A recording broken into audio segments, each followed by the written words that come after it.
Welcome to my review of The Trial of the Chicago 7, directed and written by Aaron Sorkin. Thank you so much to Netflix for the early screener. The film will be streaming on Netflix on October 16th, and it stars a plethora of talented actors, including Sacha Baron Cohen, Eddie Redmayne, Mark Rylance, Joseph Gordon-Levitt, Frank Langella, Alex Sharp, and many, many others. So without any further ado, let's talk about one of the best movies of 2020. It tells a story of the 7 people on trial stemming from the various charges surrounding the uprising at the 68th Democratic National Convention in Chicago, Illinois. And this film holds all the strengths that you might expect from an Aaron Sorkin written screenplay. The word is a powerful tool, my friends. This is a type of movie that reminds you and makes you appreciate just how powerful a great script can be. It helps all the elements of the film. It makes it more engaging, it makes it immersive, it helps in intensifying the courtroom drama at hand that is the bulk of the film, and it helps the performances as well that we will talk about in a bit. But this writing is extremely sharp, it's extremely poignant and resonant. The courtroom drama element of the film is straight up phenomenal. It's up there with the all-time greats. It has this feel of 12 Angry Men, as you might expect, but never copying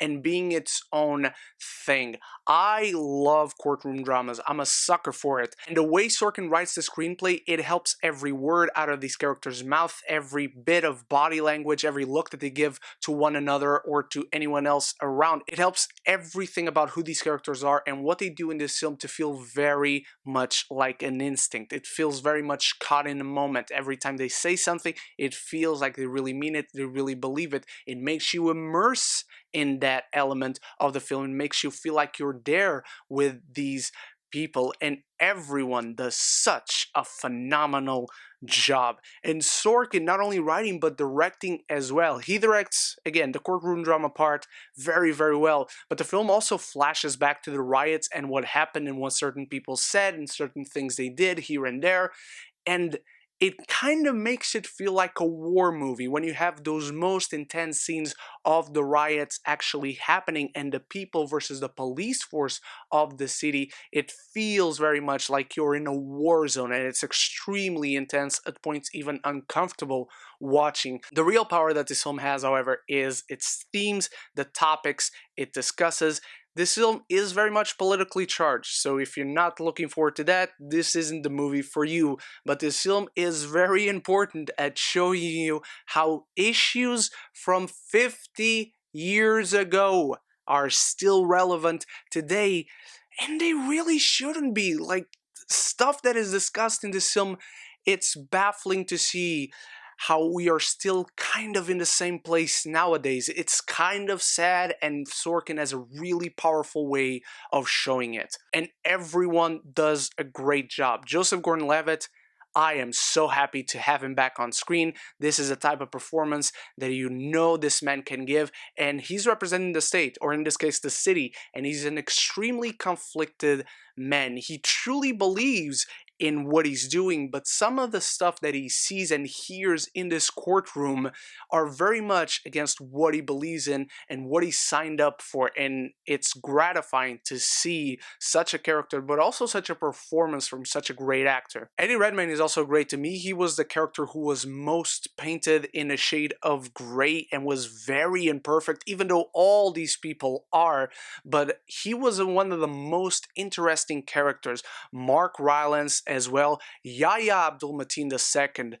Wow, he's not in the movie much, to my surprise, but he's phenomenal when he's in it. Again, he features in some of the most uncomfortable scenes to watch, so look ahead of that, but he's very much representing what the Black Panther movement was at that time. He's playing one of the leaders of the Black Panther movement at that time, and his scenes are very, very powerful. To me, the person who steals the show, however, is Sacha Baron Cohen.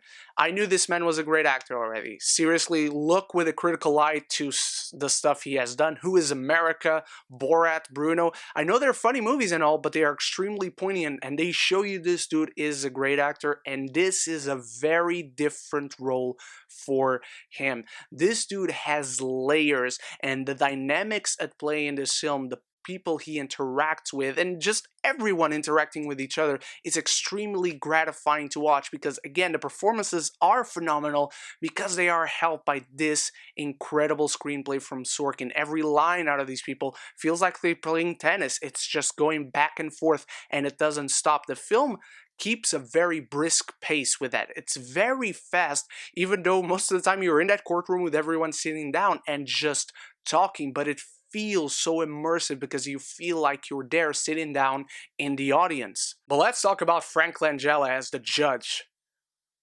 5 minutes. 5 minutes with this dude on screen and you hate him. You despise him so much. His righteousness, his poise, his belief, but how he is actually handling things, it is so despicable. This dude is the best villain in film in 2020, my friends.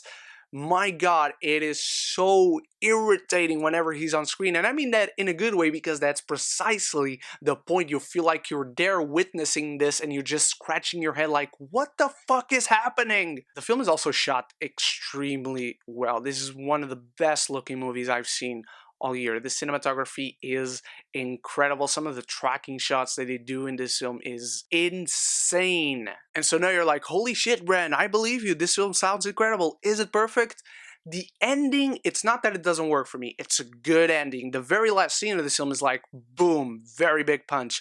It's the very ending and how it comes to a moment where you're extremely excited and anticipating a certain person to come on the stand and seeing Joseph Gordon-Levitt's character confront that person, and then it quickly moves on to the ending of this film. It wraps up very quickly from that intensity. The whole film feels like a punch, punch, punch, punch, tennis match. It's intense, it's rapid, it's moving along, but then the very ending just feels like it's even quicker than that, and just boom, it's over.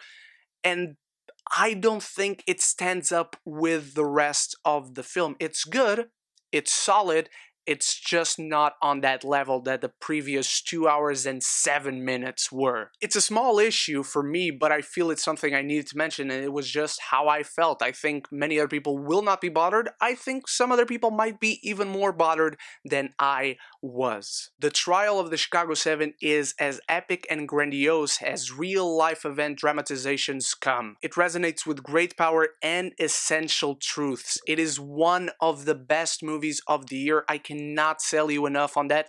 And for you who are watching this, and if you haven't seen Sorkin's previous directorial effort, Molly's Game, go watch that and then prepare yourself for another intense, exhilarating, exciting, but also very poignant and important film. I'm giving The Trial of the Chicago 7 an A. Thank you so much for watching. Thank you so much again to Netflix for the early screener, and stay tuned for many more early reviews for Netflix films, and stay tuned for my weekly reviews of The Boys, and also stay tuned for LFF Reviews, which is about to start any day now, and I'll bring you all the films I can catch on that. Thank you so much once more for watching, so until the next video, don't forget to like, share, and please subscribe, because it really helps me and the channel out. But most importantly, above everything else, forever and always, love each other and love the movies.